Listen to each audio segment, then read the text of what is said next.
Good morning, or technically good afternoon. My name is Turbo, and you're listening to Turbo Track. My name is Sophia Rosenberg. I also go by Turbo. I go by they, them pronouns, and I'm an anthropology major at the University of North Carolina at Greensboro, UNC-G. And Turbo's Tracks is my radio show that I do on our campus radio station, WUAG. It's every Tuesday from 9 a.m. to 11 a.m.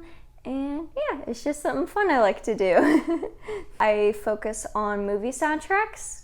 So for all of October, I've been playing horror movie soundtracks. But for the most part, I just play whatever soundtracks I like. Even if I haven't seen the movie. Movie soundtracks provide a good variety of artists and music within just one album, so it's way easier and I don't have to constantly switch between playlists or CDs, and it's all within the same genre, or same vibe, same tone. So you get a wide variety of music and a wide variety of artists, but it's all kind of the same theme, so to speak.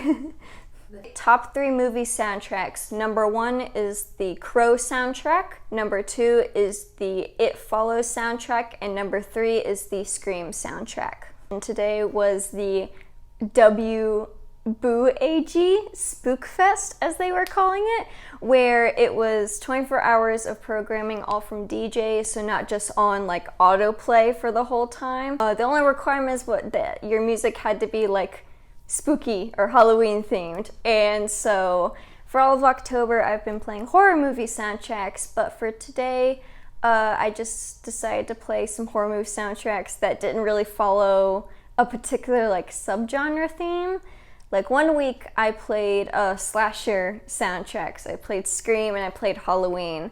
And the week after that I played soundtracks from Creature Features, The Thing, and Jaws. But for this week I just wanted to play horror movie soundtracks that I liked a lot. So I ended up playing part of the Rocky Horror Picture Show soundtrack, part of the soundtrack to the movie The Crow, and a couple songs from the Lost Boys soundtrack. You're listening to Turbo Tracks for our WUAG event. Usually I'm here on Tuesdays from 9 a.m. to 11 a.m., but today, that is not the case for today. As if you've been listening, you'll know that our entire broadcast and programming for today is all Halloween themed. Very exciting. So for a typical day, I come in, I get my computer and laptop set up with the aux cord. Sometimes I use CDs, but that really depends on if I have a CD of the movie soundtrack that I want. I get my playlist set up for what I want to do and make sure that shuffle isn't on, because I need to be aware of that. And so for every segment, a DJ has to fill out a program log, and so you have to fill in like your name, what day is it, what time slot is it, etc., etc. And you also have to type out what you played during your show. And by what you played, I don't mean the songs. There's required tracks you have to play, I guess is the right way to put it. So at the top of the hour, you have to play a legal ID. So it's just something that says, you're listening to WUAG, and just a fun little tone. At the 15-minute mark, you have to play a news or sports announcement. At the 30-minute mark, I have to play 2 PSAs, as well as a liner, which is a recorded shout out from an artist that the station has brought in at some point. And at the 40-minute mark, I either read off events for the calendar or I read a live PSA.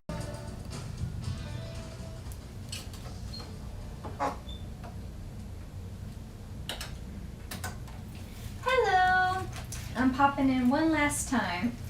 This message is brought to you by WUAG 103.1 FM. It's a lot of multitasking, so program log, I like to prepare that beforehand, and same thing for the playlist, so I can update our Twitter page as we go. And I do my thing, really. Sometimes I'll pop in, discuss parts of the movie or something recent or related to the movie if I remember, but that really depends. And then usually at the 45-minute mark at the second hour, after I read the live PSA, I go to autoplay. I wipe everything down with a cleaning wipe, mainly to stay safe for COVID, but also out of courtesy for the next DJ coming in, and then I'm out of there. So that's a typical day, no matter when my segment is, I should say.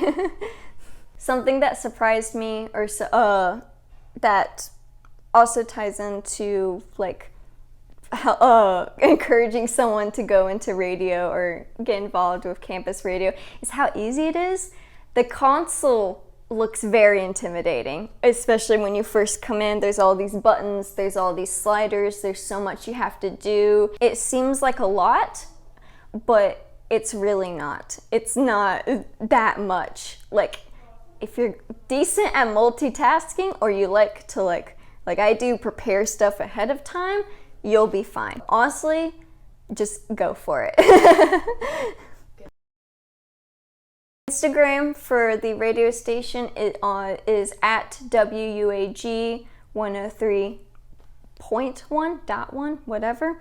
The Twitter that we use, that we update to show what songs we're playing, is at WUAG Playlists on Twitter. My personal segment is every Tuesday from 9 a.m. to 11 a.m. And even if you can't listen to it like on an actual radio, there is an app called TuneIn that allows you to tune in to radio shows. Go listen to WUAG 103.1 FM. And also support your local college radio, most importantly though.